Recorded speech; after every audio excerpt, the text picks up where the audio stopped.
Perdagangan saham di Bursa Efek Indonesia baru saja berakhir. Kita akan membahasnya bersama Mega Capital Indonesia. Ya, untuk membahas pergerakan IHSG hari ini pemirsa serta prospeknya esok, kita sudah bersama dengan Lianto Sudarso, Investment Specialist Mega Capital Indonesia. Mas Lianto, terima kasih sudah bergabung bersama kami. Kita lihat bahwa IHSG hari ini ditutup melemah. Menurut Anda, apa saja sentimen yang bergerak di lantai bursa untuk hari ini? Oh iya, selamat sore. Jadi kalau kita lihat apa yang terjadi pada IHSG ini, nggak jauh dari sentimen dari US Treasury yield ya, yang masih terus meningkat. Nah mungkin ini untuk beberapa investor masih sedikit membingungkan nih, kan padahal katanya paket stimulus 1,9 triliun itu sudah digelontorkan. Jadi secara teoritis harusnya likuiditas di market itu semakin banyak. Nah, tapi kenapa malah hari ini IHSG masih masih di perdagangan melemah? Ya, jadi seperti yang tadi saya katakan, memang walaupun paket stimulus digelontorkan, tapi US Treasury yield ini atau imbal hasil dari obligasi pemerintah Amerika ini naik kembali. Oke, yang sekarang kalau tadi barusan saya lihat itu udah menuju hampir ke 1,6%. Nah, jadi apa sih kenapa yang membuat ini tuh menjadi momok investor dan terutama kurang bagus untuk aset kelas seperti saham. Ya, jadi seperti yang kita ketahui bahwa US Treasury ini adalah salah satu aset yang tanda kutip safe haven atau kastanya paling tinggi kalau di dunia. Nah, otomatis saat dia US Treasury ini naik, itu akan menyedot likuiditas kembali lagi, membuat uang-uang yang ada di emerging market lagi ini kembali ke Amerika. Nah, jadi itulah yang membuat kenapa walaupun paket stimulus digelontorkan, tapi kita melihat bahwa IHSG hari ini sedikit loyo seperti itu. Oke, kalau kita lihat hari ini sektor tambang terlihat pelemahan gitu ya di minus 2,59% ini. Apa yang menyebabkan sektor tambang ini melemah dan seperti apa? Sejauh apa ia memberatkan IHSG? Ya.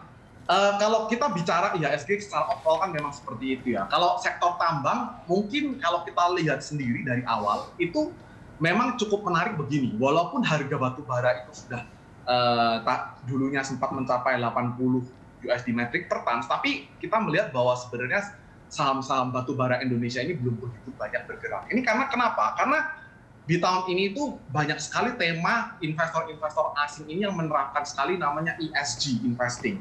Nah, otomatis kalau adanya ESG investing itu sebenarnya tidak begitu menguntungkan Indonesia, termasuk dari sektor tambang maupun CPO. Jadi walaupun harganya naik, tapi sebenarnya fund manager asing ini masih saja tidak dapat membeli karena ada perkara ESG di Indonesia yang belum comply.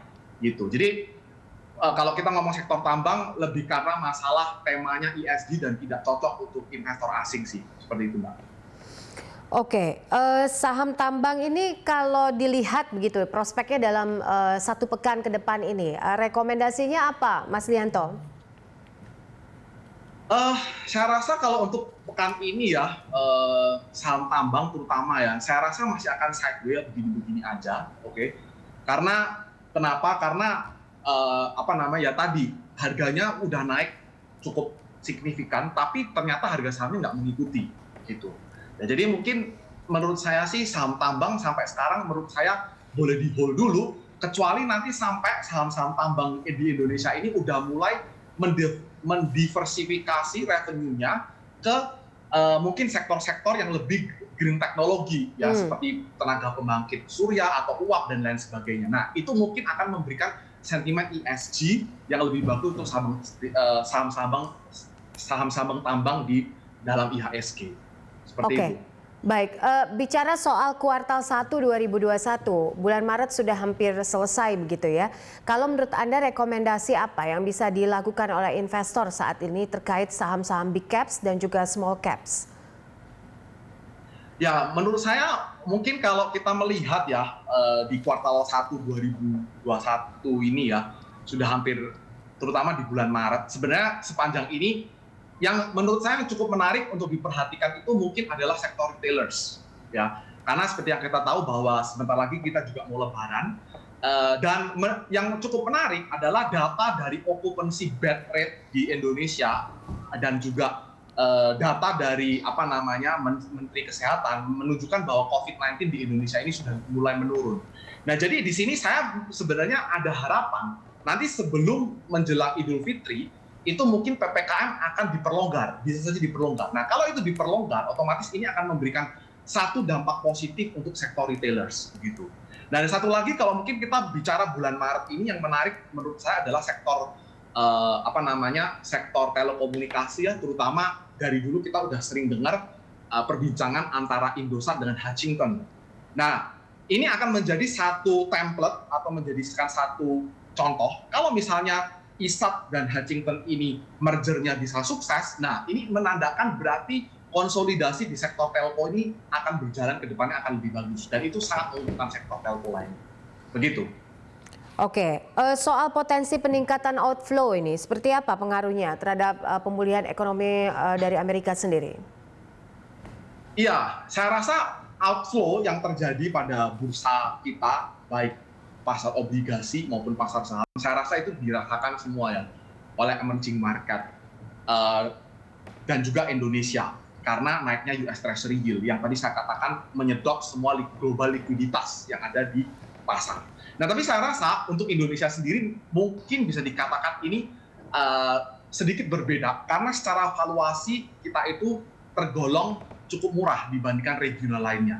Dan sebenarnya kalau kita ngomong masalah kenaikan US Treasury yield ini sebenarnya itu paling tidak menguntungkan sebenarnya untuk sektor teknologi. Karena kenapa? Karena sektor teknologi ini seperti yang kita tahu investor itu beli berdasarkan growth-nya. Belum tentu mereka memiliki earning yang sustainable sekarang. Nah, jadi kalau misalnya US Treasury naik, suku bunga naik, otomatis cost of fund dia naik, dan itu tidak menguntungkan. Nah, tapi kalau saham-saham di Indonesia ya, kita cari aja saham-saham yang sebenarnya mereka ini tidak banyak utangnya, tidak banyak exposure terhadap US dollar-nya, dan saya rasa itu pasti akan lebih aman untuk investor. Seperti itu sekarang. Baik, untuk peluang IHSG esok seperti apa, Mas Lianto? Ya, saya rasa kalau melihat IHSG sekarang ya, karena hari ini itu IHSG tutup di level 6250 ya, sebenarnya ini juga cukup level support begitu. Dan kalau kita melihat, saya rasa IHSG masih harus coba sideways dulu ya, sekitar mungkin 6.200 sampai 6.250. Tapi IHSG punya support kuat itu di level 6.150 dengan resisten di 6.300. Jadi kalau kita ambil jangka menengahnya atau jangka lebih luasnya, itu mungkin IHSG harus berfluktuasi dulu sekitar 6.150 dan 6.300 gitu. Dan tergantung US Treasury yield-nya ini mau nekat naiknya sampai seberapa, seperti itu. Oke, baik. Terima kasih Mas Lianto untuk analisa dan juga waktunya bersama kami dalam Closing Market sore ini.